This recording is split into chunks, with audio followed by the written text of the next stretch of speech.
Chapter 30 Morality and the State. As we have seen, Marsilius of Padua, 1290 to 1343, advanced a triple justification of the states as the basic and total order of society. First, he grounded the state in reason, not revelation. He transferred the state from the governance of theology to philosophy and political science. This meant that philosopher kings must rule mankind.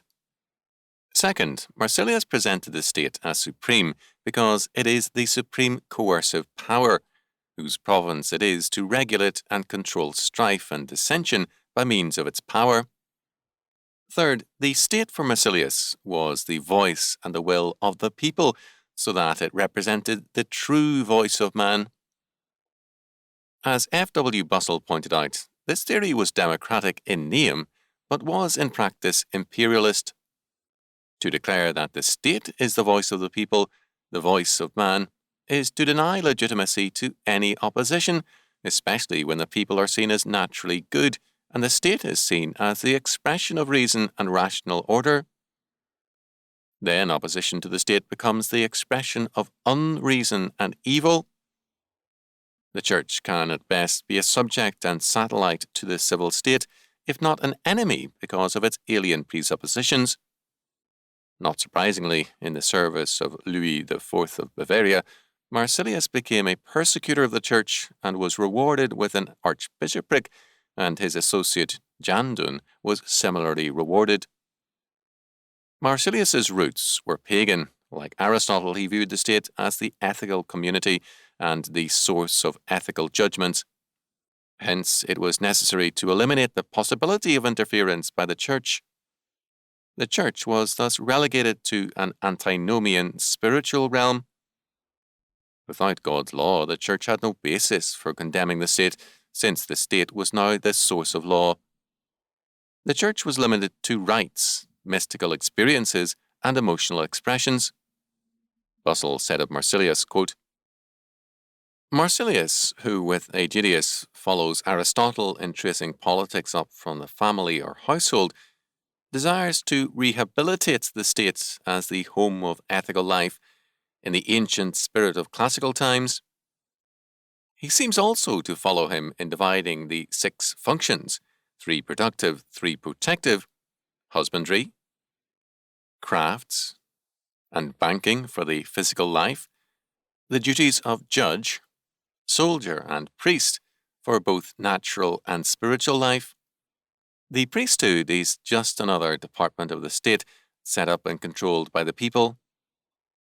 His purpose to demolish grounds for clerical interference in politics was one which could not have occurred to Aristotle, in whose time there was no such counterpoise to secular absolutism, or rather the divine king Alexander united in his own person the factors now contrasted and at feud. End quote. It should not surprise us, therefore, that as the centralization of power in the state developed, so too did the Inquisition.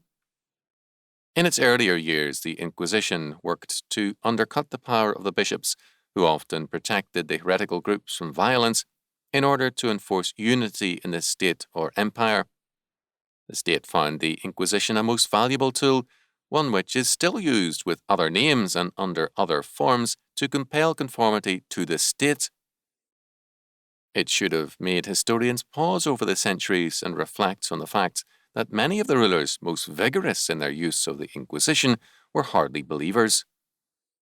An early and very important example of this was the Hohenstaufen Emperor Frederick II, who, while himself an obvious and flagrant freethinker, enacted death, banishment, and confiscation against heretics within the empire, 1220 to 1230. It was Frederick who influenced the papacy in the same direction. It is notable, too, that the Dominican order was used. This served a double goal. First, the use of monks undercut the semi-feudal independence of bishops. Thus, the centralization of power in the Vatican was furthered. Earlier, such an urge to centralization had led the papacy to bless William the Conqueror's invasion of England in 1066. A strong English church was brought into tighter administrative relationship and control under both papacy and crown. The earlier hostility of the Vatican to the persecution of heretics was thus overcome. It furthered the centralization of power in Rome and the undermining of the episcopal powers. The centralization of power in the Vatican made it easier for the state or empire to control the church. Instead of having many independent abbots and bishops to deal with, there was now only the Pope to control. Second, at the same time, the state gained greatly by the Inquisition because it helped break the powers of dissenting forces in the civil order, that is, the bishops and the heretics. The Inquisition was least successful in the Germanic states, where both princes and bishops were less willing to see imperial and papal powers gain an advantage. There was a financial factor, since a condemned heretic's possessions were subject to confiscation. Ungodly princes developed a zeal for finding heresy on all sides. The wealth that accrued to kings from the forfeited estates of heretics was no small inducement to inquisitorial zeal. When, after 1252, the papacy also claimed a portion of the spoils, it became easier for the Inquisition to find people guilty. Secular rulers were always most zealous, however, to gain forfeited possessions. It is noteworthy that, in the Spanish Inquisition, the most rigorous of all, appeals against the court to Rome were forbidden. No mercy from the Pope was permitted. Marsilius's state thus very early became naked coercion. Where reason and coercion are identified as alike the attributes and nature of the state, it is coercion which prevails.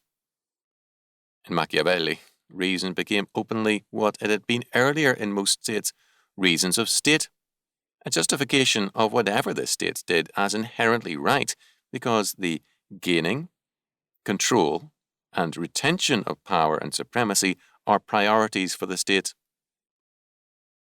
Because the state in such thinking is the primary and ultimate order, man becomes a creature of the state. In biblical faith, man is God's creation, and man, together with church, state, and all things else, is under God, and his being is determined by God, hence predestination. For modern thought, man is the state's creature. This is clear in a statement by Austrian Polish sociologist Ludwig Gomplowicz, 1838 to 1909. Quote, "It is not man himself who thinks, but his social community. The source of his thoughts is in the social medium in which he lives, the social atmosphere which he breathes, and he cannot think aught else than what the influences of his social environment concentrating upon his brain necessitate." End quote. This means, of course, predestination by the state.